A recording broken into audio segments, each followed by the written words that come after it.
Lady Genevieve Thornton had been invited to countless extravagant soirees, but never had she received an invitation quite like this. Sealed with the ducal crest of one of the most elusive men in England, it was an enigma wrapped in fine parchment. The mere sight of it sent ripples through London's gossip mill, but Genevieve, ever the performer, merely lifted a brow and smirked. A ducal summons? Intriguing. A ducal summons to attend an opera he had written? Even more so. But nothing. Not her years on stage, nor her mastery of artful wit could have prepared her for what she would uncover behind the velvet curtain of the Duke of Ravenshire's grand production. The theatre in Covent Garden was a glittering spectacle that evening, filled with the scent of expensive perfumes and the murmurs of the elite. Genevieve, wrapped in a midnight blue silk gown that accentuated her curves just enough to provoke. A scandalized gasp or two strode through the entrance with the confidence of a woman who knew she belonged, despite the whispered judgments of titled ladies. Her beauty was undeniable. Thick chestnut hair pinned in an elaborate chignon, a face sculpted for candlelit adoration. But it was her presence, her unmistakable command of a room that made heads turn. She had no illusions about why the Duke had invited her. Though she had never met him personally, she knew of him. Everyone did. Tobias Sinclair, the reclusive Duke of Ravenshire, was whispered to be brilliant, but cold. A patron of the arts, yet a stranger to society's frivolities. A man who, despite his staggering wealth and power, had remained largely a mystery. The fact that he had written an opera and was now inviting her to witness its debut. Suspicious. "Are you certain this is wise?" murmured her longtime friend, Cecily Fairchild, as they navigated the crush of nobles vying for the best seats. Genevieve barely spared her a glance. What could possibly go wrong? It's an opera, not a duel. Cecily exhaled dramatically. With a man like the Duke of Ravenshire, who knows? He's practically a phantom. No one sees him, no one knows what he does. And now he emerges from his self-imposed exile to present this. It's bizarre. Bizarre or not, Genevieve had accepted the invitation for one reason: curiosity, and perhaps a touch of vanity. After all, a duke had sought her out. As they settled into their seats, the theatre dimmed, and the hush of anticipation swept over the crowd. The curtain rose, music swelled, and then Genevieve's breath caught. The opera's heroine was her. Not just inspired by her, not an echo of her essence, her. From the arch of her brows to the cadence of her voice, the character was an uncanny replica. The audience may not have noticed the details, but she did. Every movement, every word, every secret nuance she had ever carried onto the stage, woven into the fabric of a story she did not recognize. And then came the moment that sent a shiver down her spine. The heroine, betrayed, heartbroken, whispered a line that only one person in the world could possibly know. A line Genevieve had once spoken, long ago, in a moment of absolute vulnerability, to a stranger in the dark. She turned to Cecily, her pulse hammering. "Oh, dear God." Cecily's brows knit together. "What?" Genevieve swallowed hard, her world tilting. "I think I know the Duke of Ravenshire, and worse, he knew her." Genevieve Thornton had faced packed theatres, ruthless critics, and scandalized matrons clutching their pearls at her mere presence. But nothing, absolutely nothing, had prepared her for the moment she stormed into the private box of Tobias Sinclair, the Duke of Ravenshire. The door slammed behind her, the heavy oak trembling under her fury. Tobias, standing by the window with a glass of brandy in hand, barely flinched. "Well," he murmured, swirling the amber liquid. "That was sooner than I expected." Genevieve's hands curled into fists. "What game are you playing, Your Grace?" At last, he turned to face her, and for the briefest of moments, she faltered. He was, damn him, infuriatingly handsome, not in the way of the polished lords who paraded through ballrooms, all practiced smiles and flattering words. No, Tobias Sinclair was sharp angles and quiet intensity, dark hair just long enough to suggest he frequently forgot to have it trimmed, piercing blue eyes shadowed with something unreadable. He was dressed impeccably, of course, but there was something slightly undone about him, as if his mind existed in a world separate from the frivolities of high society. And yet, he had written an opera about her. Genevieve crossed her arms, willing her pulse to slow. "You stole from me," Tobias arched a brow. "Did I?" Her eyes burned. That line, the one she spoke in the second act. Only one person has ever heard me say those words, and I know for a fact I've never shared them with you. He said nothing. The silence stretched between them, thick with something dangerous. Then, with the slow precision of a man who enjoyed making others squirm, Tobias set his brandy down and took a step toward her. "I suppose I owe you an explanation," Genevieve scoffed. "Oh, do you?" Another step. He was close now, too close. She could see the flicker of something in his gaze. Amusement, regret, recognition. "I saw you perform once," he said, his voice softer now. "Years ago. You wouldn't remember it. You were radiant." Her breath caught. He wasn't lying. There was a sincerity in his tone that stripped away her armor, just a little. But that didn't explain how he had taken her words, her most private words, and woven them into his opera. Genevieve shook her head, forcing herself to stay grounded. "That still doesn't explain this." She gestured toward the stage below. "Why me? Why this story?"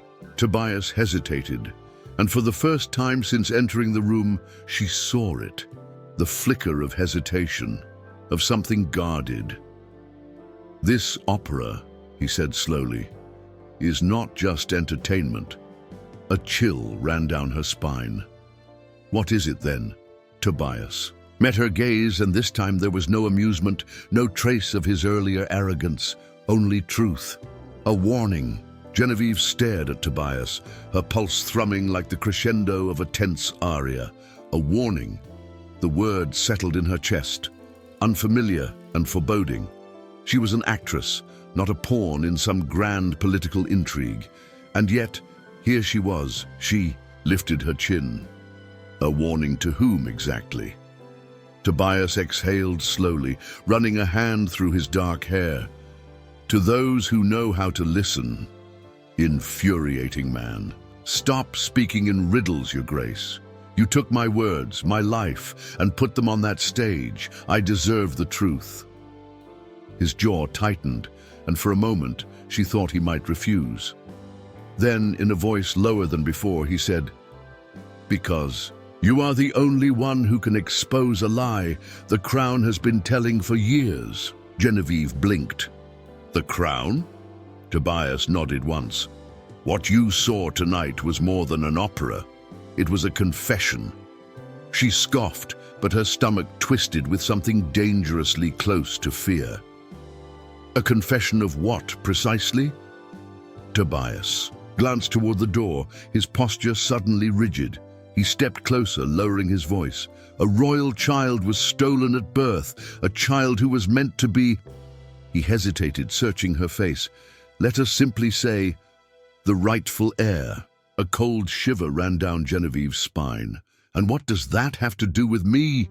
Tobias hesitated just long enough to send her stomach plummeting. "You were there, Genevieve." His voice was softer now, but no less urgent. "You just don't remember it." The breath whooshed from her lungs. She opened her mouth, closed it. "That's impossible."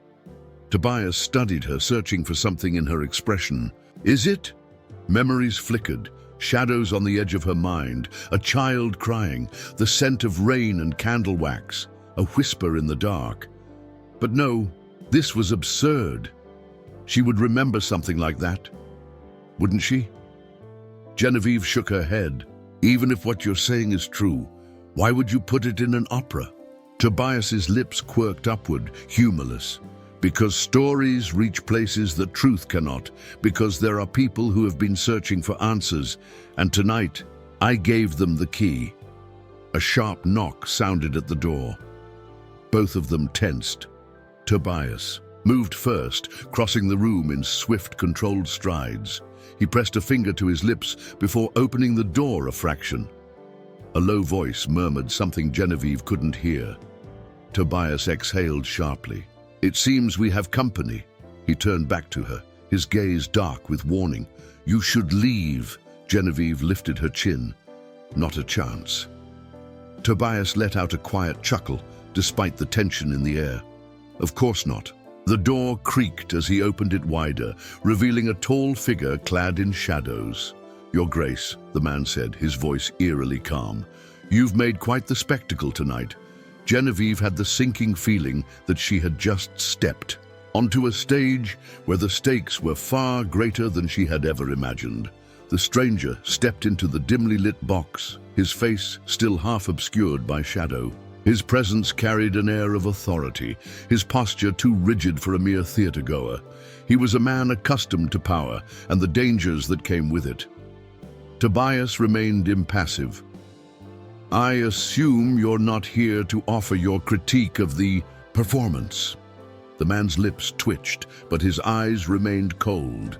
"You've made enemies tonight, Your Grace, very powerful ones."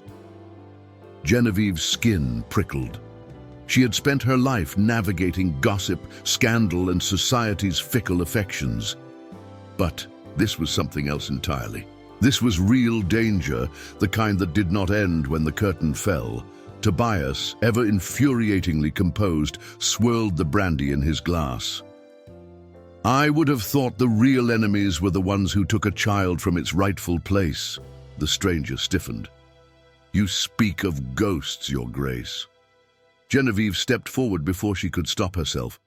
"Then why do you look so frightened?" The man turned his gaze to her, as if truly noticing her for the first time. His eyes narrowed. "You should not be here." Genevieve refused to shrink beneath his scrutiny, and yet here I am. Tobias set his glass down with deliberate care. "She stays." The man exhaled, clearly exasperated, but relented. "There are those who will not take kindly to what you've done tonight. You have forced them into action, and that means you and she are now liabilities." Genevieve's stomach twisted. Tobias had warned her to leave, but she had stayed. And now, whatever danger he had invited upon himself, he had invited upon her as well. Tobias's voice was quiet but firm. "How much time do we have?" The man hesitated. "Hours, perhaps less." Genevieve's breath caught. Hours? She had stepped into this box expecting a confrontation about artistic theft, and now she was being told her life was in danger.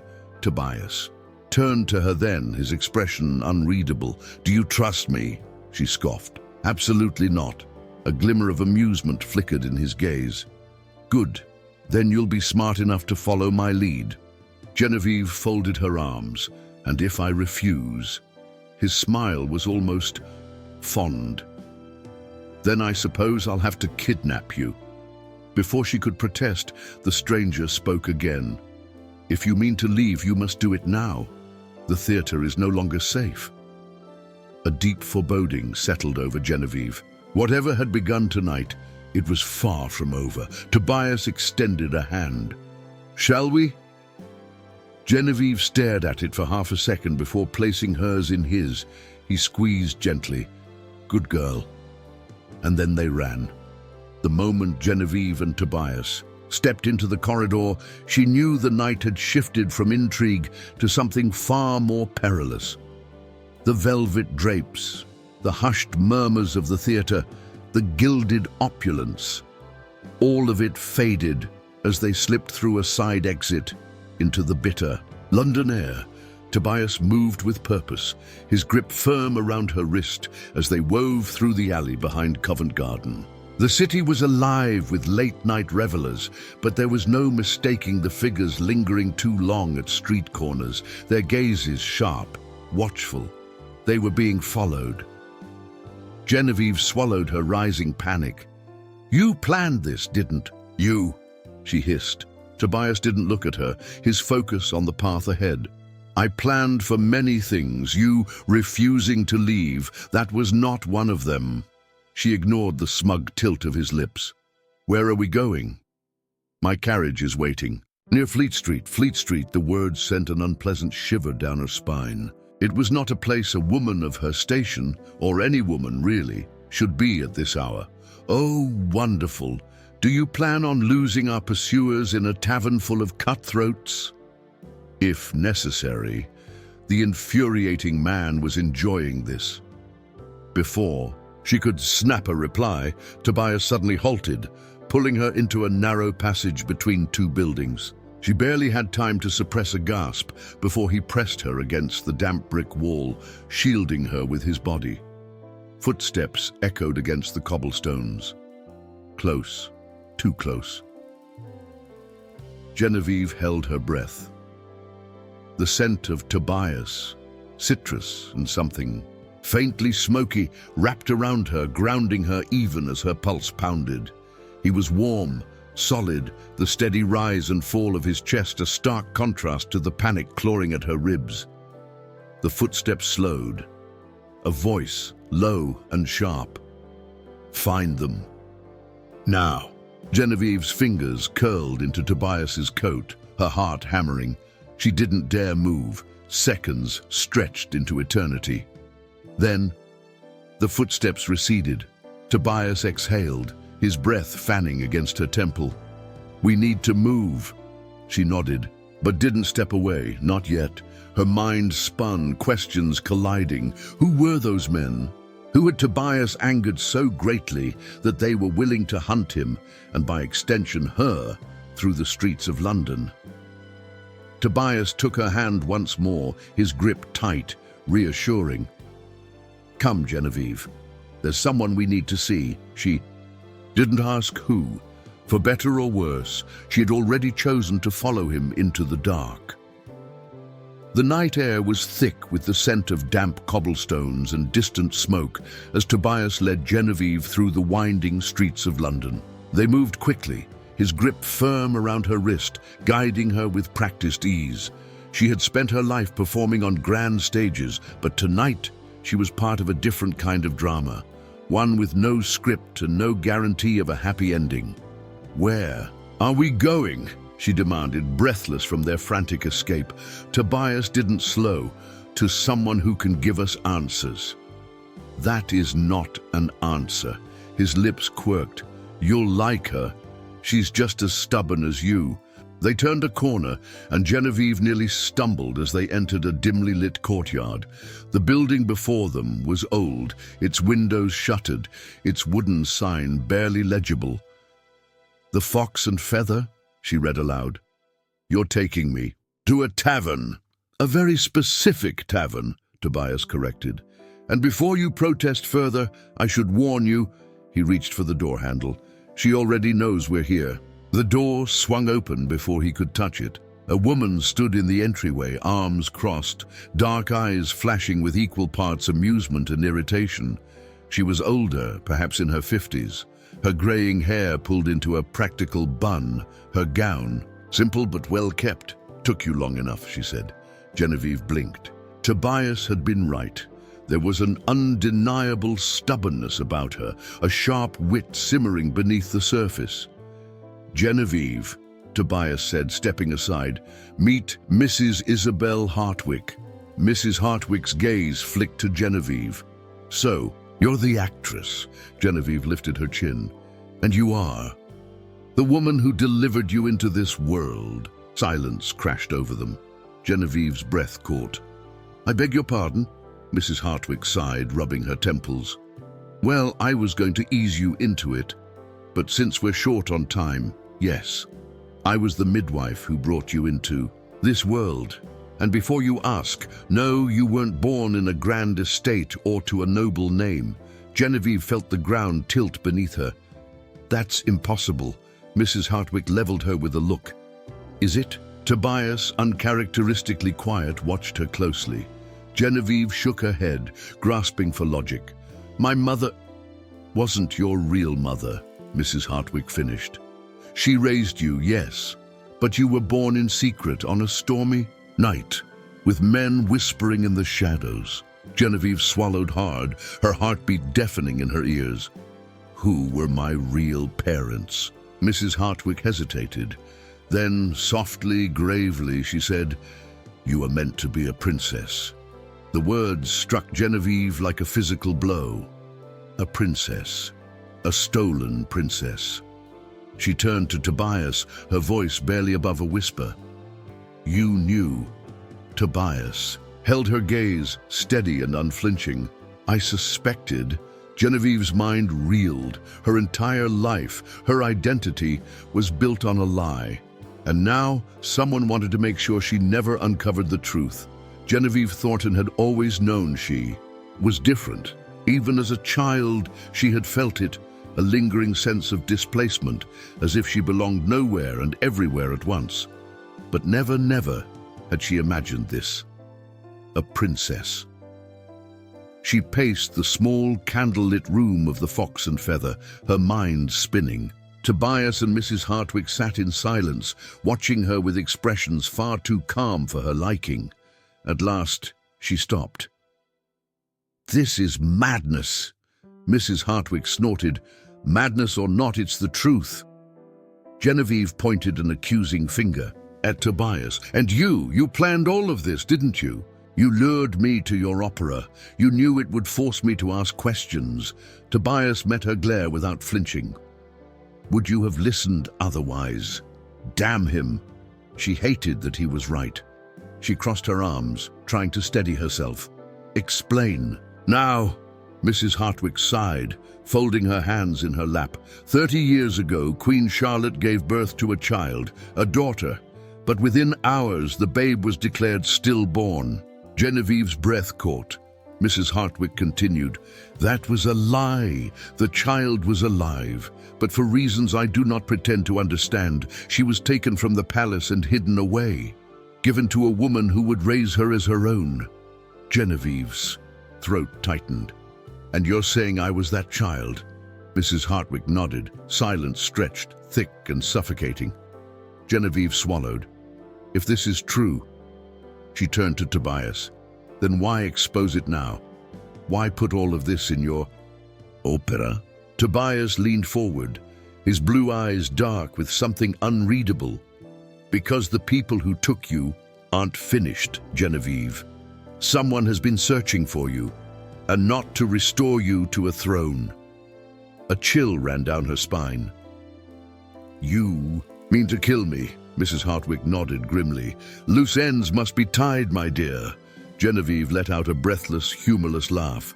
"Lovely. I've gone from celebrated actress to royal target in the span of a single evening." Tobias's expression softened, but his voice remained firm. "We won't let that happen." "We?" She arched a brow. "I don't recall enlisting a Duke as my bodyguard," Tobias smirked. "But you see, I make an excellent one." Before she could retort, a loud thump echoed from below, 3 sharp knocks at the door. Mrs. Hartwig's eyes darkened. "We've been found!" Genevieve's pulse pounded. Tobias rose smoothly, adjusting his coat. "Stay behind me." Genevieve exhaled shakily. "You do realize I'm perfectly capable of handling myself, don't you?" Tobias glanced at her, his lips curving in the faintest smirk. "Oh, I'm counting on it."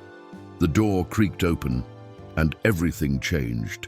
The door swung open, and Genevieve braced herself for the worst.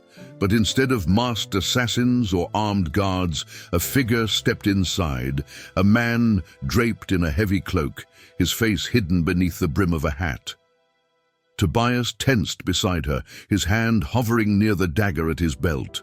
"You're either a friend or a fool to walk in here unannounced," the man chuckled, a rich, low sound that sent a ripple of unease down Genevieve's spine.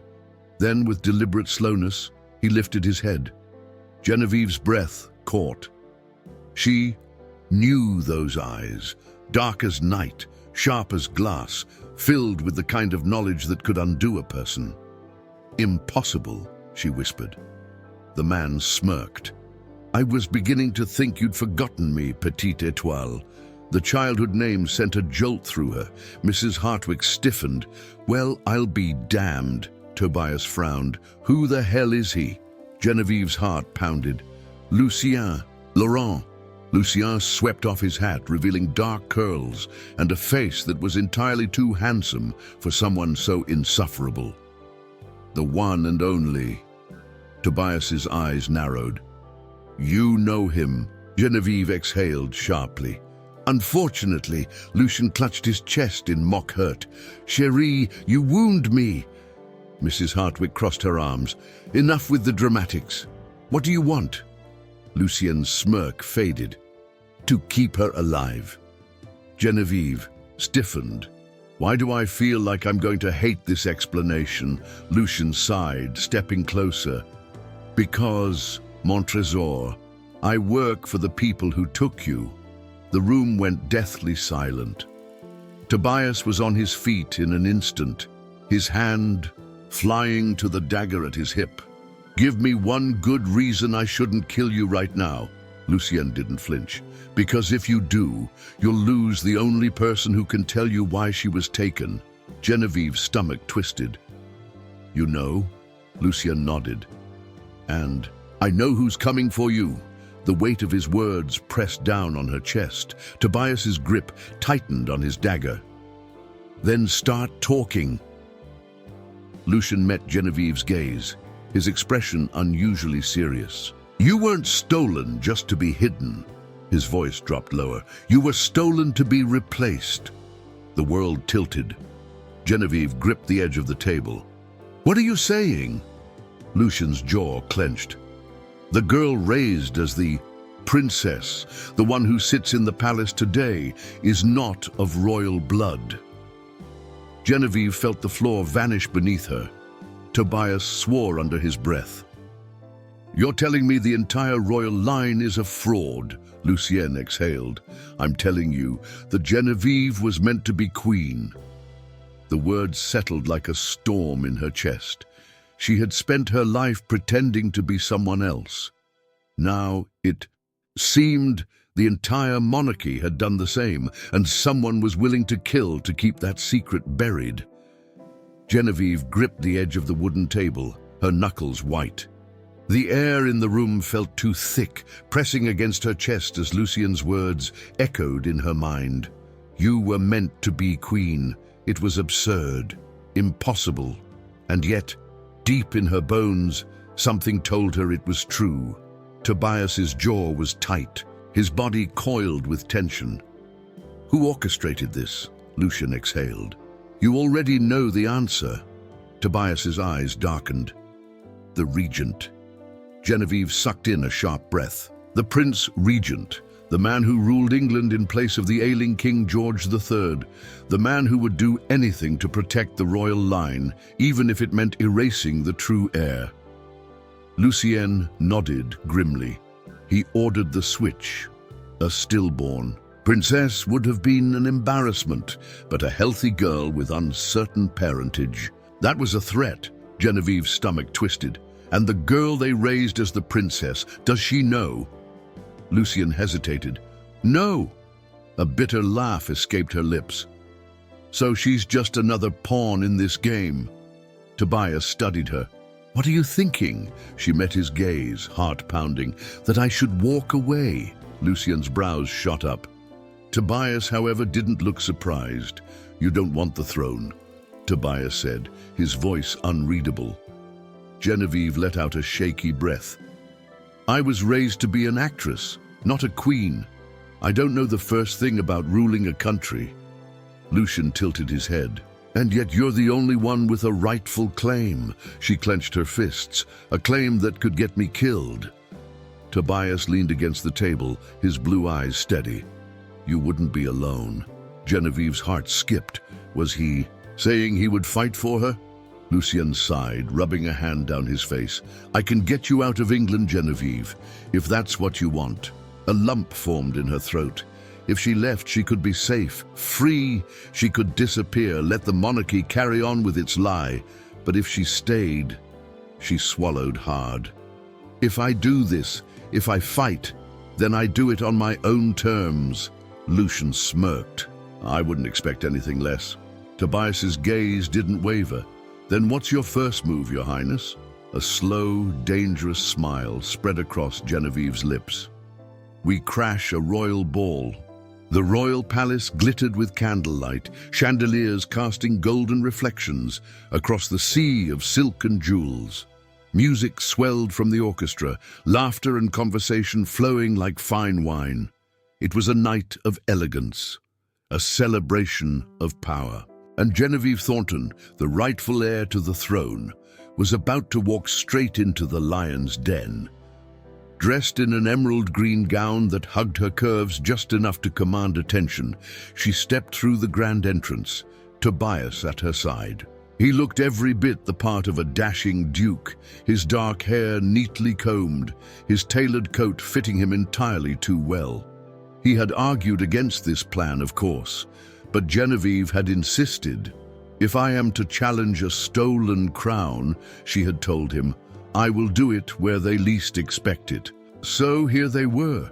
Tobias offered his arm, his voice low. "Last chance to run," Genevieve smirked. "And miss all the fun?" They moved into the ballroom, blending seamlessly into the nobility. Lucian had already slipped inside earlier, whispering to the right people, planting the right doubts. The regent would hear rumors by morning. But tonight was about making an impression. Genevieve swept her gaze across the room, then froze. At the far end of the ballroom, standing beneath the royal crest, was her, the princess, the girl who had unknowingly lived her life. She was golden-haired, delicate, with the effortless grace of someone who had been trained since birth. Genevieve's heart pounded. She expected to feel anger, resentment, something. Instead, she felt pity. The girl had been living a lie, too. Tobias leaned in, his breath warm against her ear. "Are you ready?" Genevieve lifted her chin. "More than ever." With that, she stepped forward. She did not march.